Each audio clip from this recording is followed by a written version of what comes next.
Justin Trudeau రాజీనామా ప్రకటన నేపథ్యంలో ప్రధాని పదవి ఎవరు చేపట్టబోతున్నారు?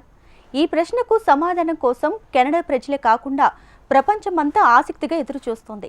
కెనడా ప్రధానమంత్రి పదవి కోసం లిబరల్ పార్టీలో హేమాహేమిలు పోటీ పడుతున్నారు.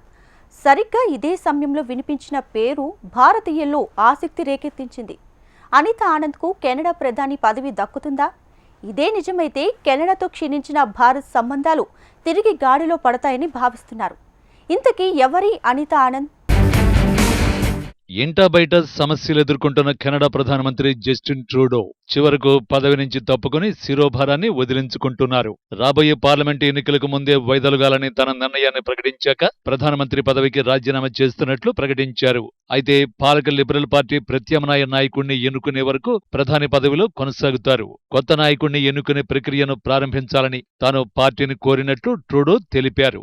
లిబరల్ అధ్యక్షుడు సచిత్ మెహ్రా ఈ వారంలో పార్టీ జాతీయ బోర్డు సమావేశాన్ని ఏర్పాటు చేసి ప్రక్రియను ప్రారంభిస్తారని తెలిపారు. ట్రూడో ప్రధాని పదవికి రాజీనామా అయితే ప్రకటించారు, కానీ ఆయన వారసుడు లేదా వారసురాలు ఎవరు అన్నదే ఇప్పుడు సస్పెన్స్.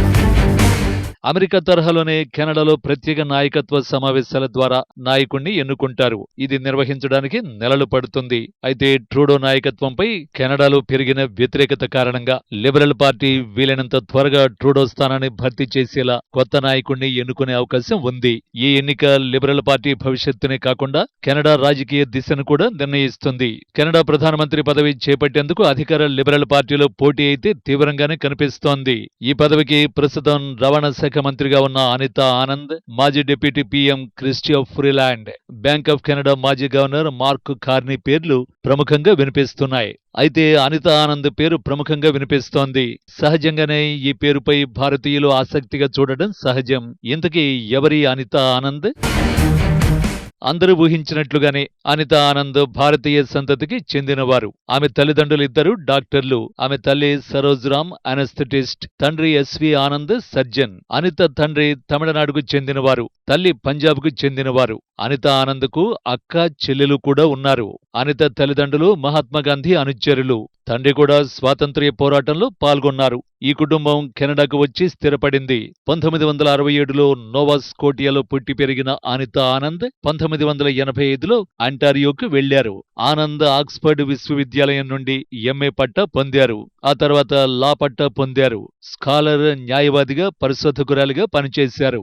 అనితా ఆనంద్ టొరంటో విశ్వవిద్యాలయంలో లా ప్రొఫెసర్గా కూడా పనిచేశారు.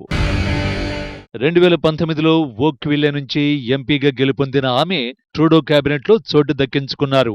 2019 నవంబర్ నుంచి 2021 అక్టోబర్ వరకు పబ్లిక్ సర్వీసెస్ అండ్ ప్రొక్యూర్మెంట్ మంత్రిగా బాధ్యతలు నిర్వర్తించారు. కెనడియన్ల కోసం టీకాలు, పర్సనల్ ప్రొటెక్టివ్స్ ఎక్విప్మెంట్స్, అలాగే ర్యాపిడ్ టెస్టింగ్ ప్రాసెస్ కోసం ఆమె ఎంతో సహకరించారు.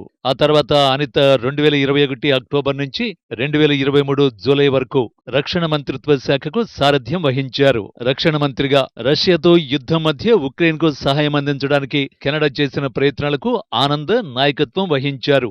గత నెలలో జరిగిన మంత్రివర్గ పునర్వ్యవస్థీకరణ సందర్భంగా ఆమె మళ్లీ రవాణా, అంతర్గత వాణిజ్య శాఖ మంత్రిగా మారారు. జస్టిన్ ట్రూడో రాజీనామా ప్రకటన తర్వాత కెనడా ప్రధాని పదవి చేపట్టేందుకు అనితా ఆనంద్ గట్టిగానే ప్రయత్నాలు చేస్తున్నారు. ఆమె నిజంగానే కెనడాకు ప్రధాని అయితే అందరికన్నా ఎక్కువ సంతోషించేది భారతీయులే అని చెప్పక తప్పదు. జస్టిన్ ట్రూడో హయాంలో భారత్తో కెనడా సంబంధాలు దాదాపు క్షీణించాయి. ఖలిస్తానీ మద్దతుదారుగా ఆయనకు ముద్ర పడింది. హర్దీప్ సింగ్ నిజ్జర్ హత్య వెనుక భారత రహస్య ఏజెంట్లు ఉన్నారని ఆయన చేసిన నిరాధార ఆరోపణలు దౌత్య వివాదానికి దారితీశాయి. ఇప్పుడు అనితా ఆనంద్ కెనడాకి ప్రధాని అయితే ఇరు దేశాల మధ్య సంబంధాలు మెరుగవుతాయనే ఆశాభావం వ్యక్తమవుతోంది. భారత సంతతికి చెందిన అనిత ఆ దిశగా పనిచేస్తారని భావిస్తున్నారు.